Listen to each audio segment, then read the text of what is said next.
Everybody has a story to tell, and there was a time when we would share those stories around the kitchen table, laughing, telling jokes, talking about the events of the day, heated debates, tragic loss, living life.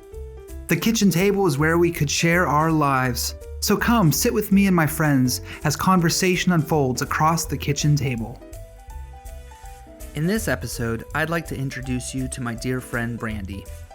Brandy and I are good friends from our high school days. We were both involved in all things music, from band to chorus to competing against each other on the piano. I have always admired Brandy for her drive and determination. She and I can be overachievers, and as such can often do what's best for others, even to our own detriment. But today we talk about the journey of life and finding our true calling through the various and at times seemingly unrelated stops along the path. From the Naval Academy to the YMCA of Greater Pittsburgh to her current position with the charity Tickets for Kids, Brandy always leaves her impression because not only is she tenacious, but she has a huge heart. I hope you enjoy listening to her story as much as I did as we sat and talked across the kitchen table. Who's Petey? Oh, Ryan. I'm sorry. Oh, okay. That might have been after you graduated that he got that nickname. I didn't know that. See, I was thinking back about that too. This can probably go on. When you said about why reaching out to you, you were posting all of these different things, and I was like, wow, you got all kinds of stuff going on, and then we hadn't talked in years. We definitely hadn't hung out in years. Yeah. But I do have to say, it's funny. There's a few different songs, but specifically Dennis Leary's "Asshole." When I hear that song, not that you're an asshole, but I think of you because we had that one CD and we would sing it, and you just pop it in. We especially after a chorus or band concert, and we go ripping down the road to Eaton Park and just crank that fucker up. We would. I love that song. Yeah. Oh, I want to know what the other songs are. I'm trying to think. There was because if I hear one, then I know it kind of triggers the other ones. But it was a lot of 90s, kind of later 90s grunge and stuff like that. But I think the other songs I was really into during that time were "Take Your Picture" by Filter. I can't think of what else it would have been, but I still have those CDs, so you best believe I'm going to look it up when I go home. It was interesting too, because I think you remember Joey. Oh, yeah. Yeah, I was going to say his last name, but somehow you came up with a conversation there, too, because I think he saw some of your posts and was like, oh, do you remember Brandy? And I said, yeah, and then we just got to talking about you, and I said, yeah, I mean, honestly, before the drama club stuff, because you're, 2 or 3 years older than me? I graduated in 2001. Okay, so 2 years older. Okay. Yeah. But we were very close friends. That's what I was going to say is, before you were one of my best friends in school. We hung out. But we haven't seen each other in so long. I know. And when we were in that conversation, I was like, oh yeah. Then all these memories started resurfacing, and specifically the music stuff. Wow, I've always been all about the music. And then we were always challenging each other, sort of thing. Yeah.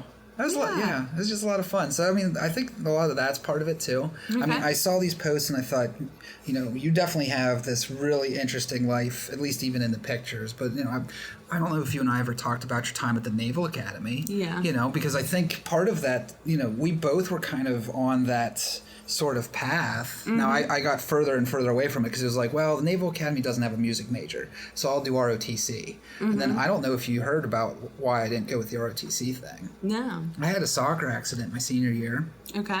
And I twisted this ankle around like this. Oh, man. And then I ended up getting medically disqualified by DODMERB. Okay. And so I ended up footing the bill for Duquesne all by myself. Oh, man. That's awful. Yeah. But so, I don't know, maybe there's a little bit of, jealousy or a little bit of, wonderment of, because you went this other path that I kind of, saw in my head, And but I didn't finish it. I'm also happy for you that you, you have these things going, especially this charity of kids, and that's something else that maybe we can talk about a little bit later, because I think that's cool. But, yeah, all of that, and then just hadn't seen you in such a while, and, yeah. Yeah. That's cool. Yeah, well, I didn't graduate from the Naval Academy, so... Yeah, but you were still selected to go. Oh, yeah. For anybody that's listening, what all is entailed with actually getting into the academy? Well, I think, certainly you have to be very strong academically and very strong physically. I think, I'm not going to lie, it definitely helped out that I was a woman. And it also helped out that I was really good at a sport. I'm not sure if I would have been accepted otherwise, to be honest. But I also had to go to a year of the Naval Academy's prep school in Newport, Rhode Island. That's right. That's kind of a way to redshirt athletes and also make sure you're prepared academically for the academy. It is not like another academic environment.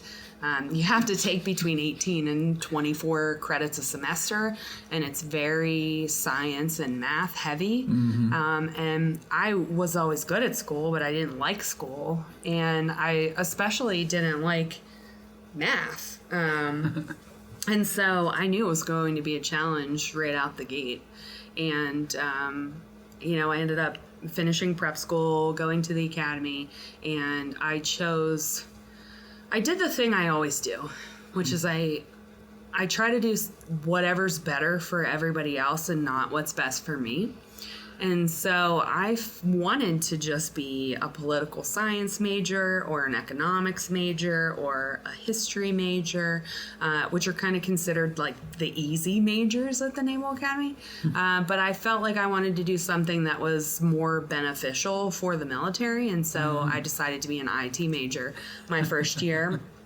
And I was sitting in a C++ class, and the professor who was teaching the class was MIT educated, brilliant, and I raised my hand to ask a question, and his response to me was, "Miss Miller, I'm not going to answer that question because the answer is intuitively obvious."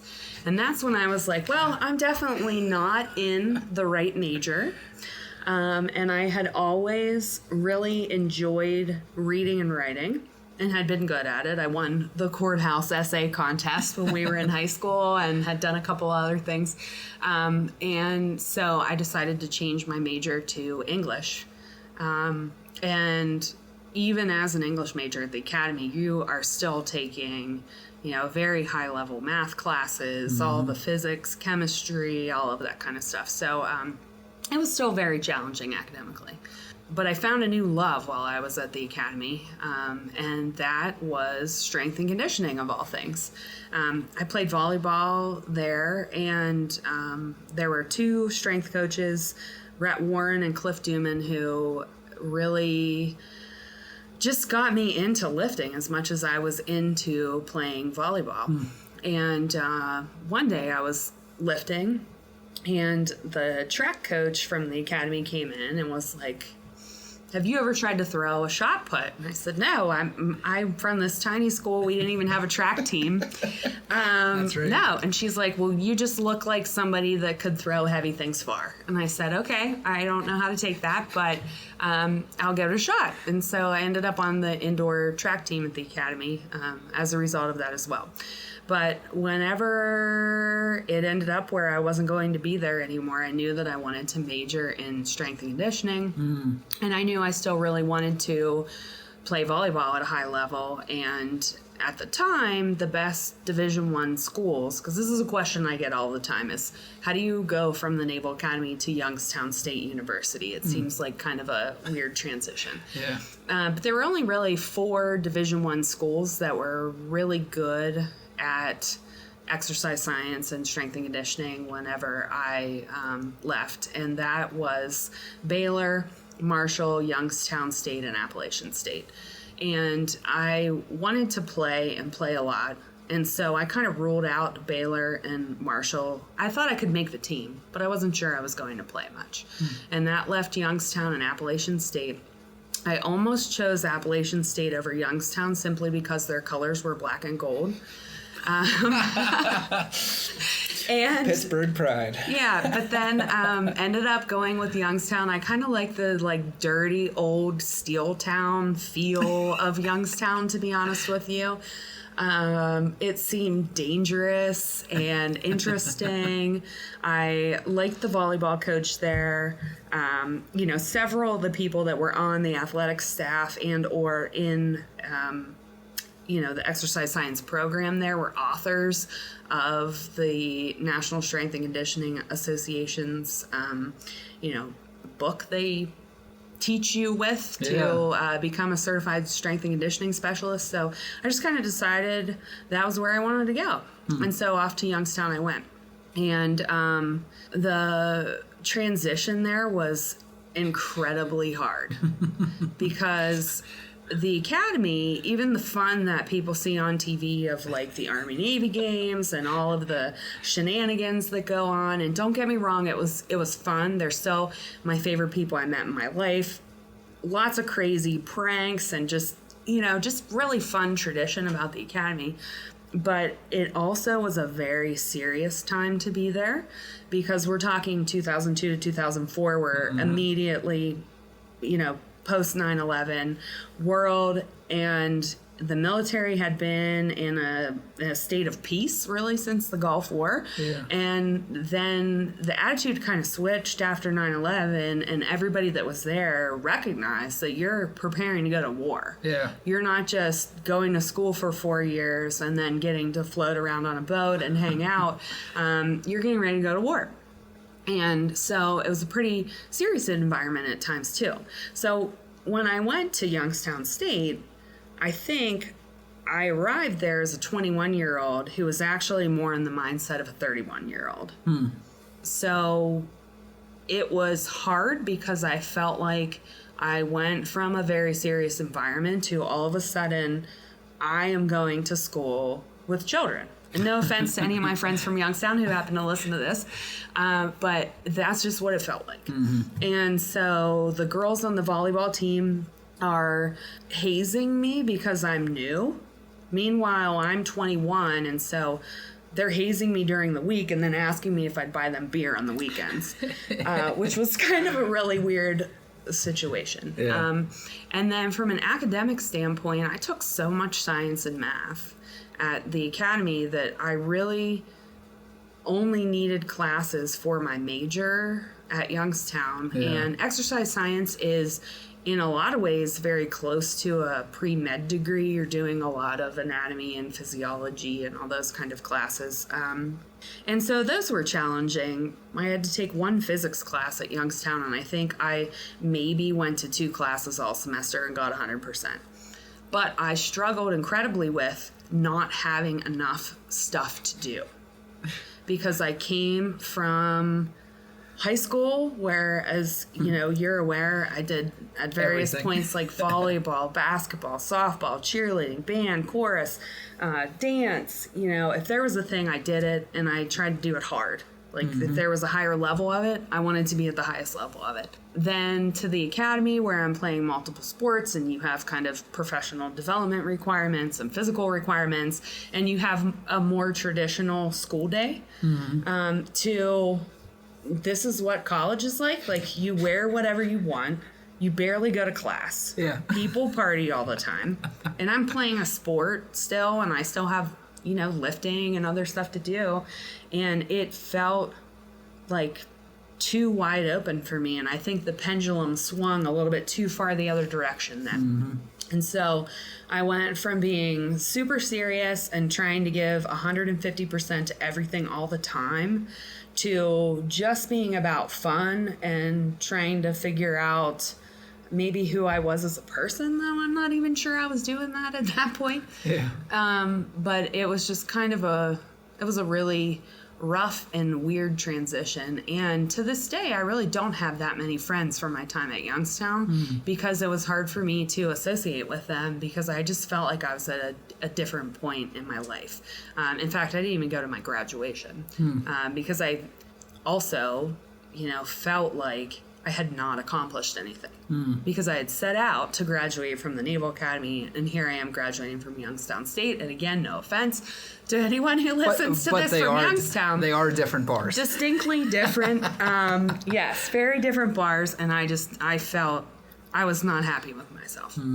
I was also at that time depressed about the decision to go into exercise science and strength and conditioning, because what I had seen at the Naval Academy is a bunch of highly motivated female athletes who are giving 150% at everything they do. And then I thought I really wanted to work in strength and conditioning at a higher level Division I program or professionally. And at Youngstown, it seemed like the female athletes, I can't say this for the male athletes, but for the female athletes, there's no pipeline to being a professional athlete in general, but it just didn't seem like people were as into being good as what I experienced at the Naval Academy. And that made me not sure if I wanted to do that as a career. So I ended up getting an internship at a place called the Competitive Edge Sports Medicine with, an amazing guy, Jeremy Quinn. I call him the Fawn, F-O-N, that stands for Freak of Nature.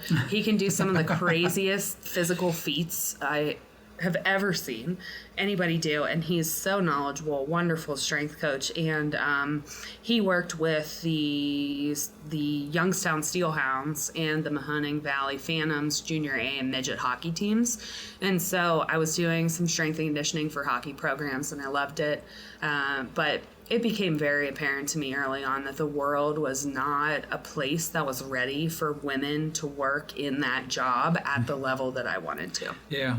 And so I decided to go more into general health and wellness, and that's how I ended up at the Y here in Pittsburgh. I interviewed with a group of people, a couple of them I'm still pretty close with, one of them being Lisa Horton, who's kind of she's maybe the most famous Pittsburgh female athlete. She's just an unreal person and an unreal athlete. And she hired me to be the health and wellness director to open a new Y in the Steel Tower. And so I moved into health and wellness, and I really enjoyed it. I missed the competitiveness of working with athletes, and I'm moving to, primarily a middle-aged corporate population. Yeah. But it was still really rewarding work, and I had a lot of fun in hiring staff and developing staff and trying to grow people. Some of them have sent me some really nice shout-outs on social media and other places. Luke Koval, my one friend who's out there killing it right now, always has a nice thing to say, which is appreciated. But I ended up moving up into running the branch, and that got me more interested in kind of the operations and finance side, which, again, really strange shift to make, but made me go back to school for accounting, of all things, which is back to math, and which is totally comical to me, because my mom went to school for music and ended up as a controller doing accounting. And then here I am, I'm going to school I basically have a degree in lifting, and now I'm going to school to work in accounting. And so that's kind of how I moved into that direction. And so the Y of Greater Pittsburgh is one entity, but it has 17 branches. And you had this branch running these 3 child care programs in one camp, and this branch doing these 3 in one camp. And they wanted someone to come in and centralize all of that, because all of those locations had struggles with billing and payments and things of that sort, but also separate paperwork and policies, and everything was just kind of all over the board, and they wanted someone to centralize it. And I said, well, I have no interest in working with kids. I've never been into kids. I've never wanted to work with kids. I never wanted to help kids. I just am not really a kid person. And they said, well, you don't have to interact with kids, but we think you are a person that's really good at systems and process, and this would be a good thing for you to take on professionally, and it would be a really great thing for the Y.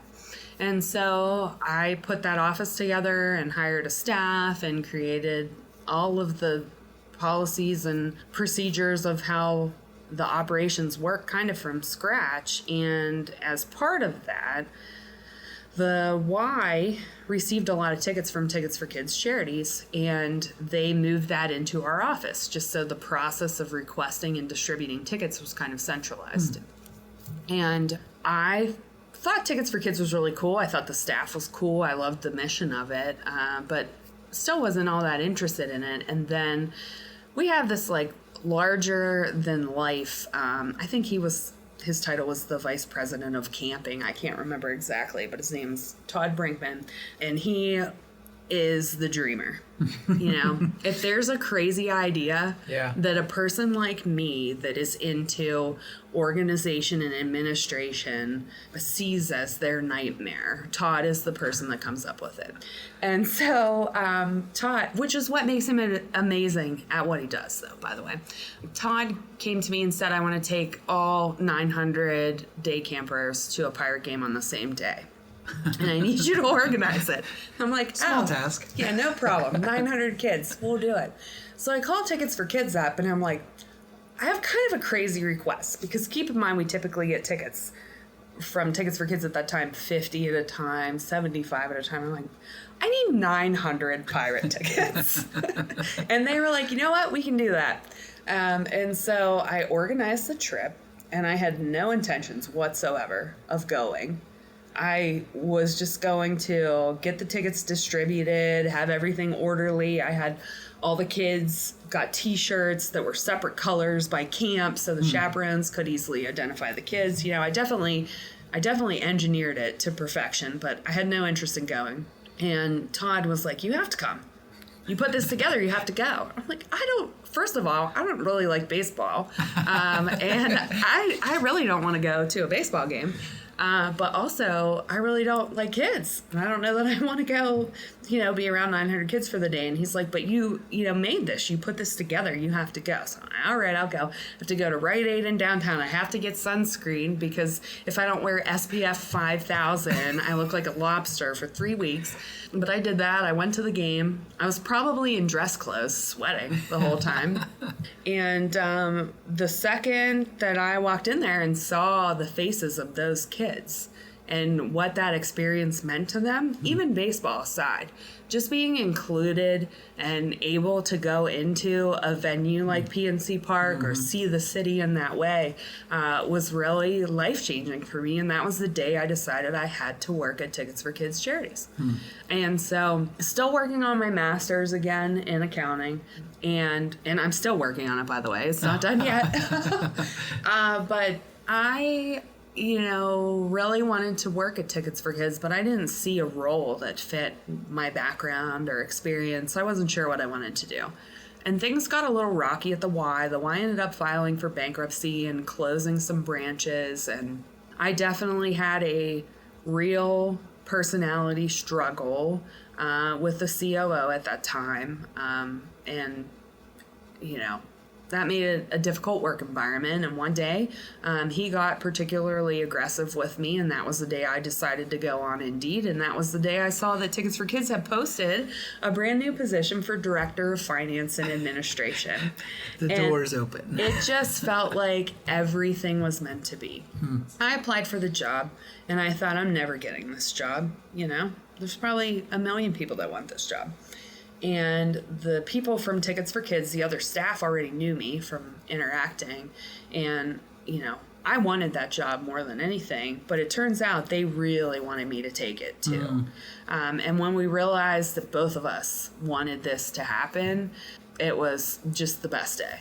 And I almost didn't take the job after I got offered it, though. Wow. Why is that? The Y had the most incredible CFO, Angie.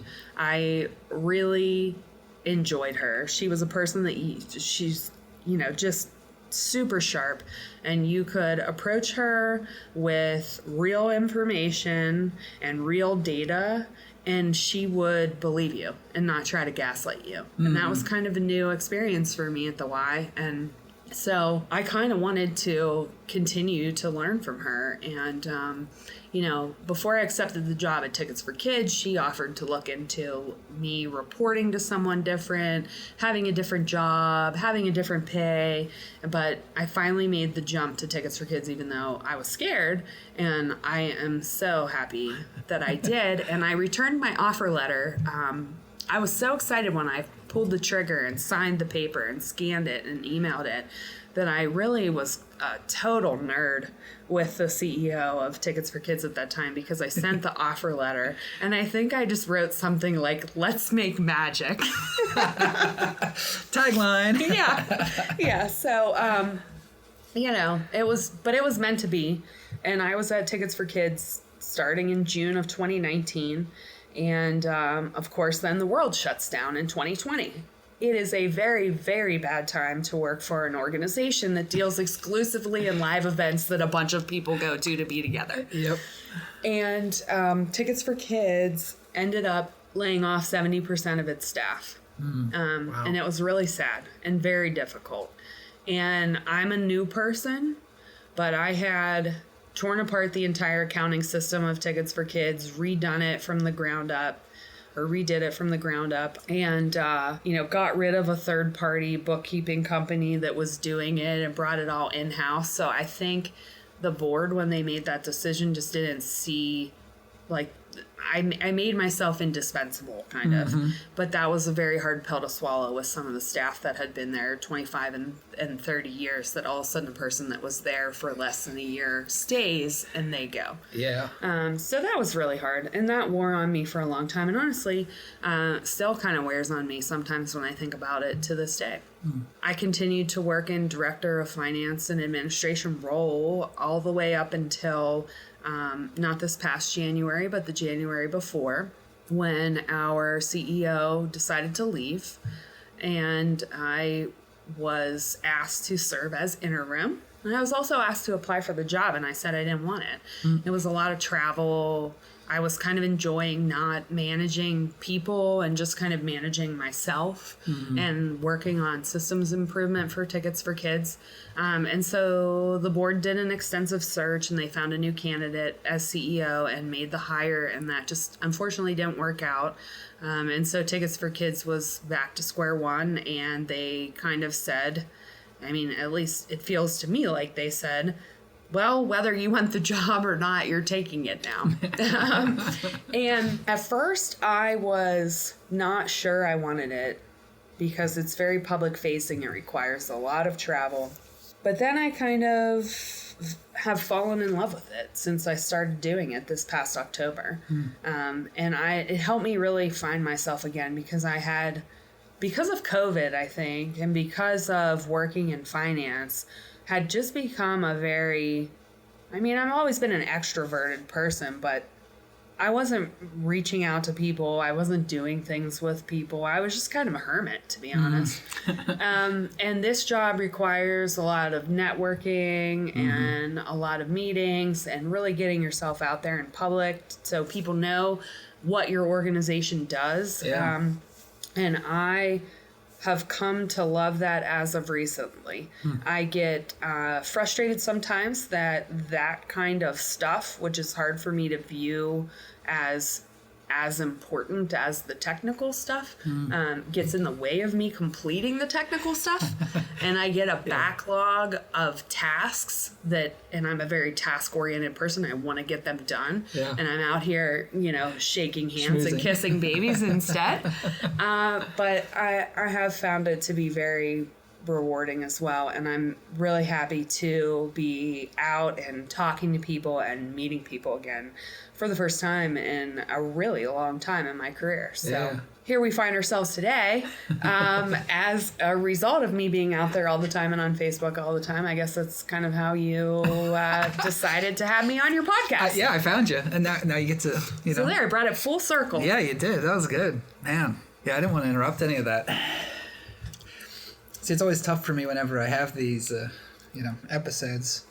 Not mental episodes. I mean podcast episodes of I don't want to interrupt someone's flow of it. Yeah. And that's, but man, the wheels were just spinning in my head when I'm hearing all of your story, because that's just amazing how this thing kind of led to this thing, but they didn't seem related. And then this thing led to that thing, also not related. And all of these kind of skips and jumps, but then they kind of convalesce there at the end, and you look back and you go, oh, this led to this, which, I picked up skills from this thing, and then I picked up skills from this thing. Yeah. Yeah, that's super cool. And I'm sorry I talked for a really long time, but that's kind of like the only way it makes sense as to why I do what I do and where I'm at currently. That's amazing. It's a long, meandering path of just, I don't know, it's wild. Well, and I think maybe because you had said before that always making the decision that's right for everybody else, not the one that's right for you. I think when you grow up with that sort of mentality, it can be easy for you to make decisions, but not the decisions you really want to. And it can be tough. I mean, you said earlier too that like it's going back to figuring out your personality and who you are, and you're like, yeah, maybe I wasn't really doing it at that point, but maybe you really were, and maybe you had to pull back all of these different layers to find out what it really was, and how a little sliver from this and a little sliver. I mean, that's where I'm at, where it's like I have no idea what I'm supposed to be doing with my life. I know certain things I may like or may not like, and I've found out, I go after this job and I go, yep, don't like that. But there's a component to it that maybe carries forward, and there's something over here that's like, yep, don't like that, but there's a component that carries forward. And it sounds like it's really great that like all of this is really culminated into this position and this mission that you have. Yeah, and it really is. When I think about the Tickets for Kids mission, which is ultimately to get kids who otherwise wouldn't have access to events. And it's more than, we always say, it's more than the ticket. They're getting to engage in career exploration. They're having the opportunity to just have experiences that they can go back to school and talk with their wealthier peers and feel included because they have the same shared experience. And there's an educational component to it as well. A lot of the groups that we give tickets to are mentoring organizations, and I feel like mentoring is best facilitated in that environment. I think my parents, when I was a kid, gave up anything they could if it meant giving me everything. And I want these kids to have that too. Yeah. And so that's really why I'm there. And it's also a marriage of my passion for sports, and it's a marriage of my passion for dance and theater, and a marriage of my passion for music. It kind of brings everything together. Yeah. And I love that about it. And also, the staff at Tickets for Kids, we have just the most amazing group of people right now. They've all been with the organization for over a year. We have one that left, but, returned. And that's... you just don't have that lack of turnover in a lot of other places, and I think it speaks to the mission and how people feel about the work that they do. The work environment and who you're working with and being part of a team. And we get questions all the time if staff get tickets, and staff never get tickets to anything. So I have never gotten one ticket to an event from Tickets for Kids other than if I needed to go with a group. So that's a question we get commonly, but well, and also for clarification for people that don't know, I have a few questions. So, like, Ticket for Kids is only Pittsburgh? Is it nationwide? And then you also said about any sort of events. So, is it only sports? Are there also cultural events? Like, what kind of, if this was your 2-minute blurb to tell somebody about what Tickets for Kids is who's never heard of it, what would your blurb be? So Tickets for Kids is a national nonprofit organization. We do operate nationally. Our biggest cities are Pittsburgh, Minneapolis, and Washington, D.C. And we distribute tickets to basically anything that has a price that would prevent a kid from attending, even down to something like the pet show that's held at the convention center. If it's a ticketed experience, we will generally, in those 3 cities, take tickets to it and distribute them. And it could be physical activity, it could be ice skating. We have some really cool stuff in Minnesota related to outdoors. Kids who take trips, like multiple day trips up to the Boundary Waters. I was actually on an episode of PBS with our regional director of Minnesota. We were out on a lake ice fishing with kids. So we got to send a bunch of kids ice fishing this year. So We're just about providing experiences to kids. And so we will take tickets to just about anything in those 3 cities. We're a little more selective outside of that footprint because we don't have the relationships with the organizations like we do in our three main cities. And so, but we do, baseball is our biggest thing. Baseball is about a third of the ticket inventory that we receive nationwide, but not just Pittsburgh. We work with the Pirates, the Twins, the Nationals, the Orioles, the Rays, the Marlins, the Padres. Yeah. So we have a lot of relationships across the country, and we also work directly with Major League Baseball to facilitate ticket matching for Play Ball Park / All-Star Village, and then for the first time this year, the HBCU Swingman Classic. So we just distributed over 6,000 tickets in Atlanta last week. Baseball is kind of the sweet spot for tickets for kids, which again, going back to my previous baseball comment with the why, it's just like kind of funny. I try to get out of baseball and I always end up back in baseball. Keeps pulling you back. Yeah. It's a great sport to take kids to for a mentoring environment because there is that sort of downtime that allows for conversation and fun. And I was going to say that baseball is probably the best sport for that more kind of bonding thing. Yeah. Outside of fishing. You said fishing. Yeah. I mean, the things that, your pap or your dad may take you to, and it's an opportunity to have a conversation, but it doesn't have to be an intense just sitting at a table like this one. It's we're both doing something sort of thing. Yeah, and compared to the sport I saw the most as a kid was hockey. Mm-hmm. My dad took me to a lot of Penguins games, and there's constant action and focus there. So there's not as much downtime. I mean, there's always TV timeouts, which I wish I could eliminate. I think it's really funny. So for football games, it feels like commercial breaks, like for Steeler games, go on forever. Mm-hmm. And I don't know if you have been to a lot of Steeler games or watched a lot of football, but there's always a guy that comes out on the field with these giant orange gloves and puts them up in a cross whenever it's TV timeout, and we'll be sitting in our seats and my dad will be like, I wish someone would just shoot that guy. Get the game keep going. I'm tired of waiting. Just kind of funny. So then, are there things that people then could do? Like if they search for tickets for kids, you guys take donations?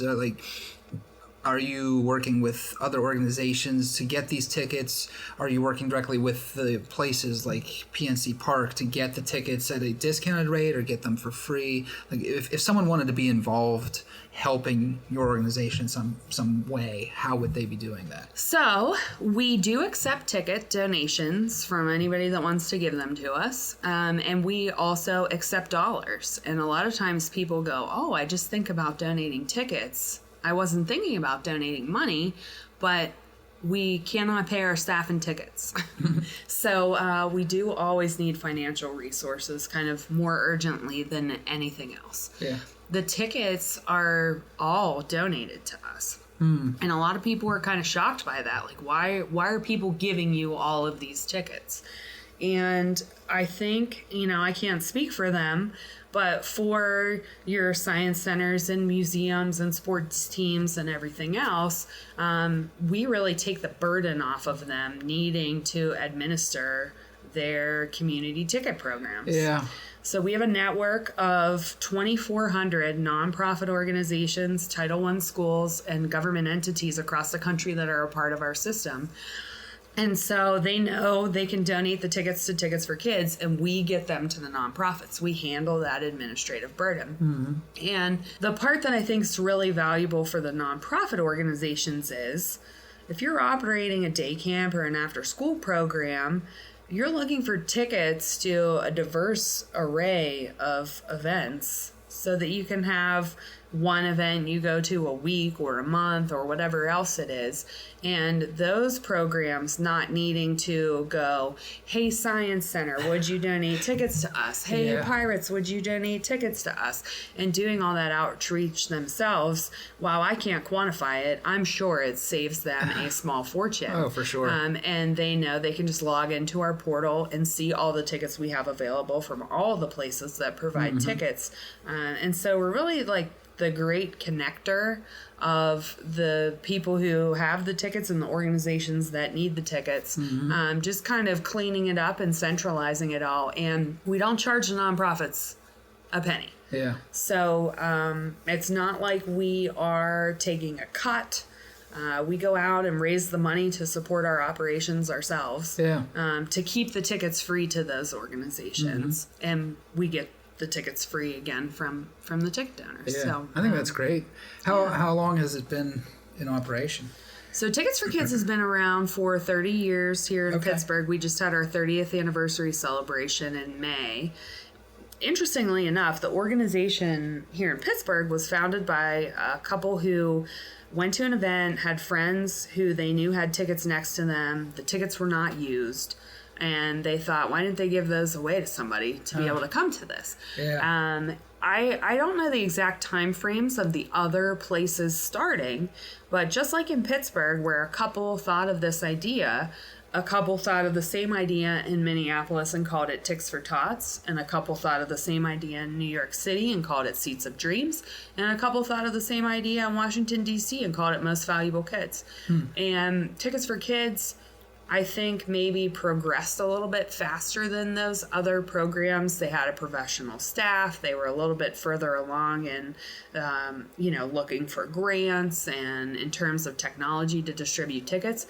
And so over the years, the people who started those other organizations came to Tickets for Kids about merging. And so those locations then turned into Tickets for Kids. The founders of those organizations have sat on our board at various points of time.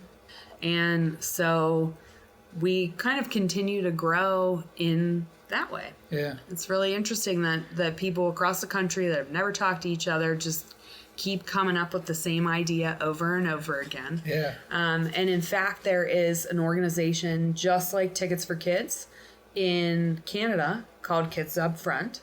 And there's one in Texas called Texas Tick Kids, who's kind of, trying to do the same thing as Tickets for Kids. So it's just really, really a cool thing. I think that many people think of how valuable this could be for youth. Yeah. I don't know if I have a follow-up at the moment. It's just, I don't know, it's really cool because, people get similar ideas and you see a need, and isn't that where there is a lot of success that comes out of things, is you're fulfilling a need. You're not trying to create a market for something. There's already a market there. And I really liked how you phrased that the couple showed up and they, why didn't they just give these seats away? Yeah. And that's, that's the thing with it, is obviously all of these events, franchises, everything else, they need to make their money as well. But it's just like a hotel. When it comes to that night, and if there's not someone in that hotel and they've already counted that as a loss, still a space that could be used. Yeah, and even more than be used, I would argue that we do help them make money and generate revenue for them. Yeah. Well, I lost that follow-up back there because you were saying specifically about I think when you said the Science Center is what made me think of it, is that you're also generating future business. You're bringing people to a space that they may not have seen or been at before. Now, obviously, a lot of the kids that are benefiting from this would be, they may not be able to afford future tickets, but you're still giving goodwill.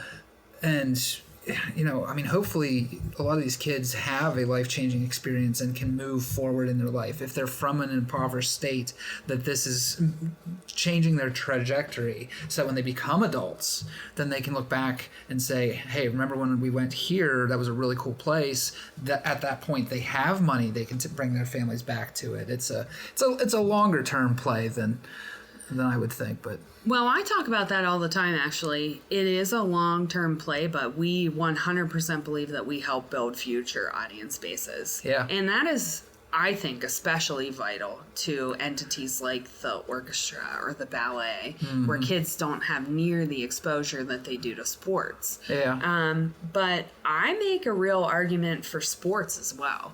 When you think about, especially baseball and hockey, you can't regularly watch your local sports team play baseball or hockey on TV that is free.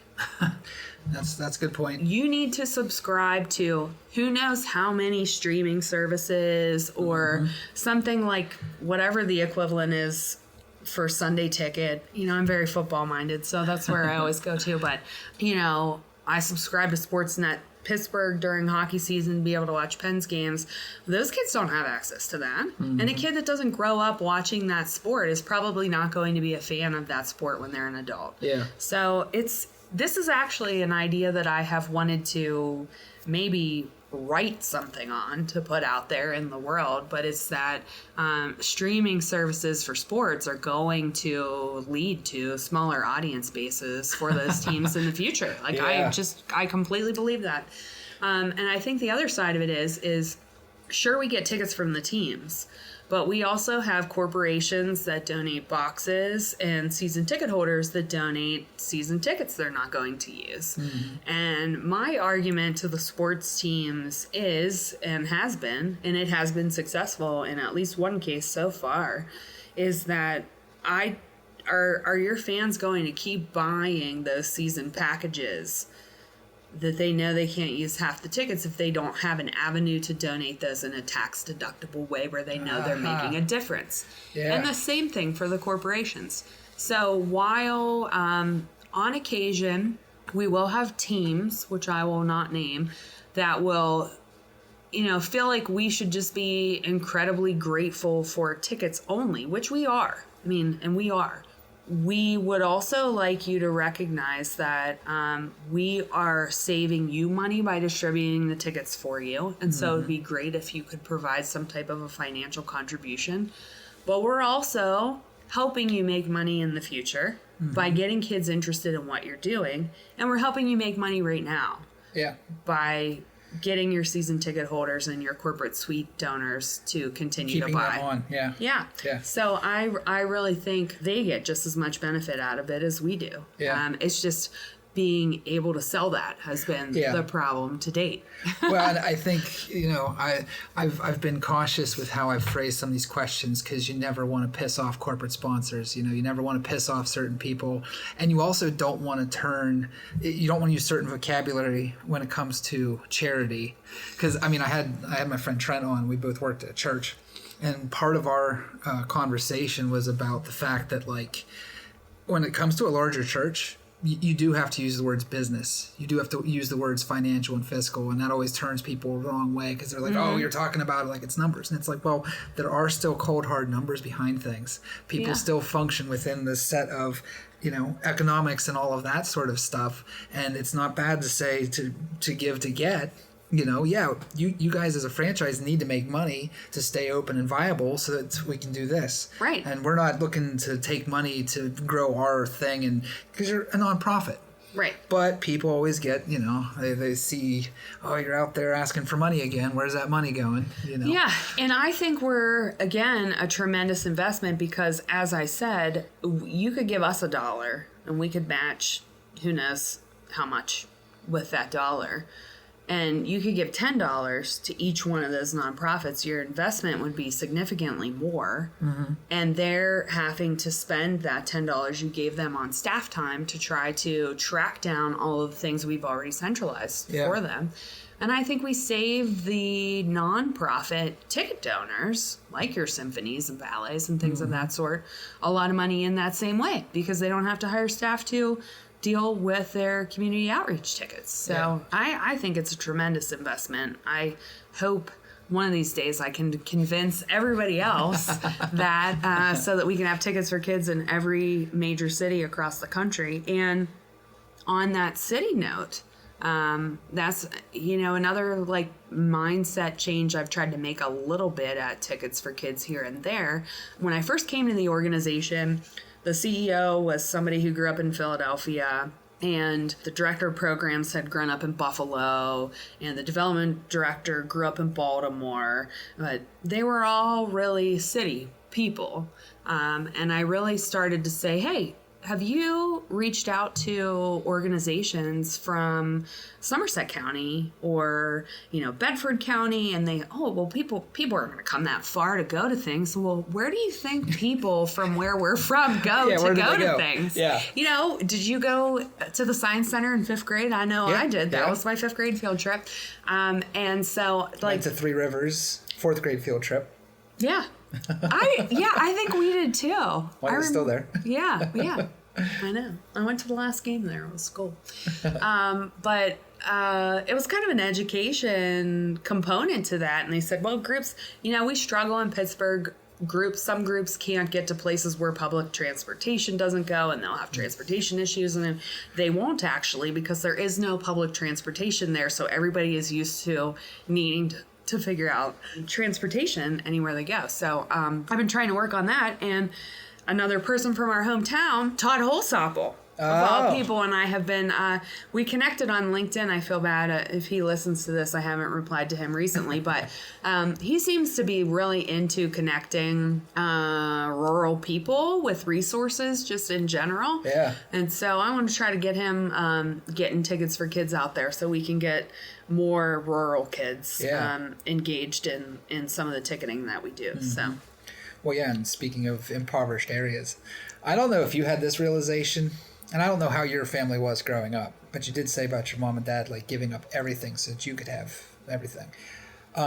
It wasn't until later into my adulthood, I think, that I look back on my childhood, and I thought, wow, I suppose we were pretty poor.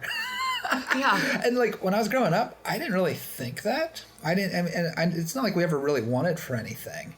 But statistically and looking across, now there were obviously families poorer than me at Shanksville, and there were families richer than me at Shanksville, but our family was kind of on the poorer side of things. Yeah. And then you look back and say, well, maybe the whole area was kind of on the lower end of the impoverished scale. And Yeah, I feel like I was probably closer to the higher end for my class, and I think that is due to the fact that my mom was like an incredibly intelligent and driven person. Not that determines a person's financial status, but just that she ended up going to college and getting a 4-year degree. And that is probably very, very rare for any of the parents of any of the kids that were in my class in school. Oh, yeah. Yeah, it like separates to have you a in a small town. college-educated parent is just not something that happened for our age whenever we were in Shanksville. So, and they both worked in coal and had good money there. Well, not necessarily as I got older, but when I was a kid, coal was booming. Yeah. The late 80s, early 90s, I guess. And so I was pretty fortunate in that way, but I do have to explain that to people from time to time about how it's sort of a different level of poverty. And I actually thought about this a lot over the pandemic, because we were offering virtual experiences at Tickets for Kids. We were trying to line up whatever we could do to get kids on a Teams call with someone to talk about their career, or museums that were making videos of walkthroughs of the museums. We just tried to get as much content out as possible. And I ended up talking to a woman from Newark, New Jersey, of all places. And she was just talking to me about how these kids and the pandemic, and they have nothing to do. And I recognized it was hard on everybody, but she was on the phone with me going on and on for so long about how we needed to find more things for these kids to do. And I kind of wanted to be like, lady, I'm just trying to keep our organization like afloat right now. So, but I didn't want to say that. But she started talking about the lack of resources and things of that sort. And I'm like, I get it. I finally had to cut her off. Like, I get it.